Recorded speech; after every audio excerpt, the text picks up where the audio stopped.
Caroline, congrats on Storm Rider. This film was really ambitious and it really is a sci-fi epic. There's such a realized post-apocalyptic world to it. What really appealed to you about Storm Rider once you were approached about it? I loved every minute of it. I'm just so pleased and proud of them for having done this. I mean, these kind of movies are generally done by the studios for like $300 million. They had the guts and they had the kind of imagination to say, let's see what we can do, building a world that's really fascinating and interesting, and getting a bunch of people together and shooting it, in Croatia, which is actually where they're from, Croatia and Bosnia. And they are gamers originally, game designers, so they, really understand all the VFX. And Neb, of course, the producer who was behind it, was just, 100%. And when they sent me the script, I really just felt this was like Waterworld meets Hunger Games with, a little bit of Jules Verne's, 10,000 Leagues Under the Sea. I love the steampunk kind of feel to it. I just felt that visually it was going to be really, really interesting. And I've been working actually quite a lot with, kind of younger directors, first time directors. And I think it's just really important to be able to sort of support and just sort of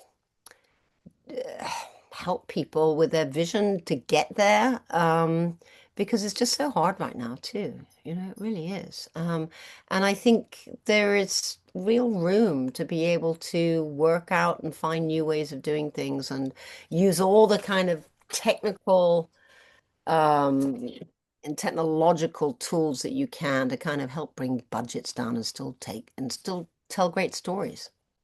Yeah, this film looks great, and I was surprised it wasn't an adaptation of a book series because every detail is so well thought out. How was it working with the two directors? Because they also co-wrote the script. And it's just clear they had such a vision for this. So how was it? What stood out about working with them? They had an amazing vision. I think, yeah, I mean, I think, generally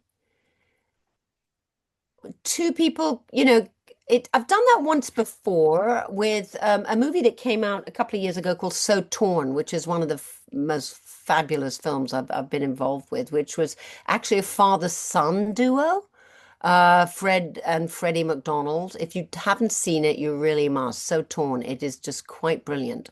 And the roles they took were like director and writer producer. Dom and Zoran also kind of tag teamed a bit, but it more or less, I think in the end, Zoran became more the director and Dom more the writer. So they kind of started sort of finding their own way as we went through the movie, realizing that you don't always, both have to sit there in front of and tell one actor necessarily what to do. Actors generally only need one person to help. Two can be a bit confusing. But they were just so much fun. I've just got so many. I was looking back and just looking at all the kind of stills that we took on set and the kind of fun stuff we did.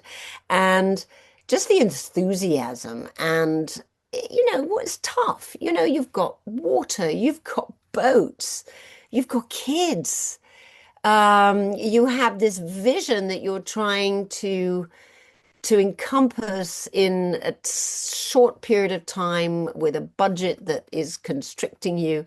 And we went everywhere. We were on islands. We were in the middle of Belgrade. We went to Dubrovnik. We shot during the pandemic in Dubrovnik when it was completely empty. It was just amazing. And of course, that's where they shot Game of Thrones as well. So, I was like, oh my God, I'm on the beach. I'm on the same beach where all the boats used to come off on the Game of Thrones. And we're just like, but it's our beach. It's me. So yeah, lots and lots of fun stuff. We had a blast. Yeah, that's an awesome story, and Eternal Life plays such a an interesting role in this film. What did you find interesting about that theme? Because it's certainly a temptation, and it drives people crazy even today. Yeah, well, I think, the underlying themes of the movie are really interesting. They're about depletion of world resources, they're about the environment, and yes, they're about the dangers of too much power and this search for eternal life, as we well know, we've had world leaders overheard talking about, how they intended to live far beyond 100 years old. And this sense of invincibility that, total power has, kind of all power corrupts, but, um, you know, um, absolute power corrupts absolutely. And that's exactly where you find these five people who have actually escaped the apocalypse and are survivors and are searching for dry land, and then they come across it in this extraordinary archipelago of islands that appear to be untouched. And when they come across this liquid called the element, which is found in the fig tree, then of course they become addicted to it. And so I think, without any spoilers, the great thing about the Baroness is that she's woken up from that, as well as, of course, the character that James Cosmo plays. And she realizes that, this is not the way forward, and she's searching for harmony. But she has to do it still as the head of the Navy, and in a very, with subterfuge, because she's in danger too, from this extraordinary character, who leads them all, Taros. And the names they've given themselves as well, these kind of Zeus, type names, Greek god type names that they've given themselves. And, she's now the Baroness. I mean, presumably she had some other name originally. They all did. And they all kind of, marching around and, uh, but I think it makes total sense. And I also, there's something about it that, it's interesting that they came from gaming, because I think there is that kind of fun element as well in the movie, that kind of gaming element too, that I think is also just going to be very interesting to a lot of people who like that and who like world building. I mean, I actually love sci-fi. I mean, I'm a huge sci-fi freak. And I love the water. So to me, this was, perfect. I'm a sailor. I actually, when I'm in London, which I am now, I live on a barge. So I'm actually talking to you from a boat.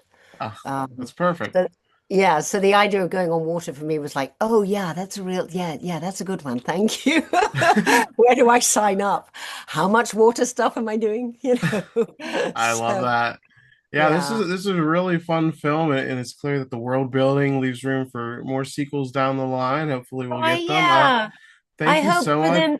Yeah, I hope so too. And I think, if it's a success and they'll get more money to be able to kind of do what they need to do, and, just increase the production value and everything, and tell the stories.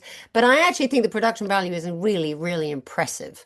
And especially that, I mean, the races are extraordinary. I mean, what they managed to do, and I tell you, so much of that was in camera. So much of that is for real. It really is. And that's dangerous stuff too.